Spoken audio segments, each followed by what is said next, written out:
She was the pilot's widow until the Marines stood in formation. She thought the war had taken everything, her husband, her peace, and even her reason to stay. But one morning, when she walked toward that silent runway, something happened that no one could explain. 100 Marines stood in formation, waiting, not for a general, not for an officer, but for her. This is the story of Captain Sarah Hale, the pilot's widow, and the day the Marines reminded the world what honor really means. Sarah Hale had worn the uniform once too. Before she was the widow, she was Lieutenant Hale, an air traffic officer who married a Marine pilot named Jake Hale. They were the kind of couple that military bases remember, always laughing, always volunteering, always first to show up when someone needed help. Until that one night over Helmand Province, Jake's helicopter went down during an evacuation mission. They said it was a sandstorm, visibility near zero. He radioed one last time, "Tell Sarah I'm coming home, just late for dinner." That was the last anyone ever heard from him. The funeral came, the flag folded neatly, the rifle volleys echoing like thunder. And silence. Sarah stayed near the base even after her discharge. She worked at a small flight museum off the highway, dusting old aircraft and trying not to think about the empty seat at her kitchen table. But what no one knew was that Jake's last mission wasn't fully declassified. There were details that didn't match. And Sarah, disciplined as always, noticed. A report that said evacuation incomplete. A serial number that didn't belong to Jake's bird. Something was off.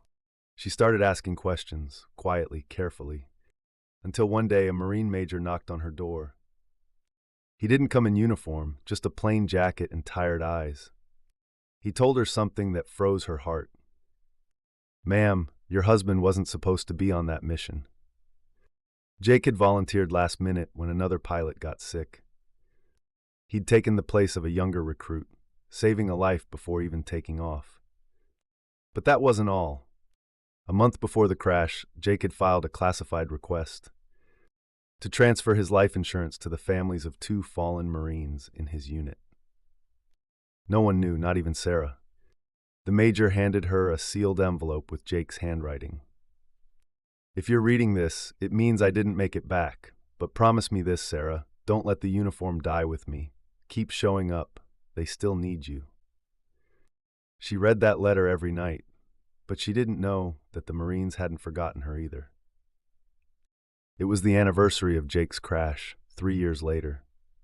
Sarah had planned to visit the memorial alone at dawn. When she reached the base gate, she expected the usual silence, maybe one guard on duty. Instead, the air felt different. Rows upon rows of Marines lined the runway, full-dress blues, boots polished like mirrors. The flag was at half-mast, and standing at the front, the same major who'd once come to her door. She froze. "What's all this?" she whispered. He straightened his cover. "Ma'am," he said softly, "Captain Hale saved Marines that day, men who went on to train us, lead us, become us. You deserve to see what that means." And then, like clockwork, 100 Marines snapped to attention. The rifles lifted in perfect precision. The silence shattered into the echo of pure honor. Sarah couldn't breathe. Her knees gave way, but 2 young Marines caught her before she fell. One of them, barely 20, saluted her and whispered, "Ma'am, my father flew with your husband. I'm here because of him." She didn't speak. She didn't need to. Because at that moment, Sarah understood. The uniform never really dies. It just passes forward. When the ceremony ended, she turned to leave. But the major stopped her again. He handed her a pilot's helmet, freshly painted, with one call sign on the side. He smiled. "We wanted you to have your own." From that day, Sarah returned to the base every week. She volunteered with the families, mentored new pilots, and even earned her wings again, this time as a civilian instructor. She never remarried, but she didn't live alone either, because every Marine who trained under her knew who she was. They called her ma'am. They called her captain. But among themselves, they called her the widow who never stopped showing up. In every war story, there are names we remember: heroes in uniforms, medals in boxes, flags on caskets. But sometimes the quietest battles are fought long after the gunfire stops. Sarah Hale didn't win medals. She didn't command troops. But she did something just as rare. She kept the promise her husband left behind: to keep showing up. So the next time you see a folded flag or hear a jet break the sky, remember, somewhere someone still stands in formation for the ones who can't. If this story moved you, hit the like button, share it with someone who needs to remember what courage looks like. And subscribe, because every week we bring you another true story of honor, sacrifice, and the quiet heroes among us. She was the pilot's widow until the Marines stood in formation.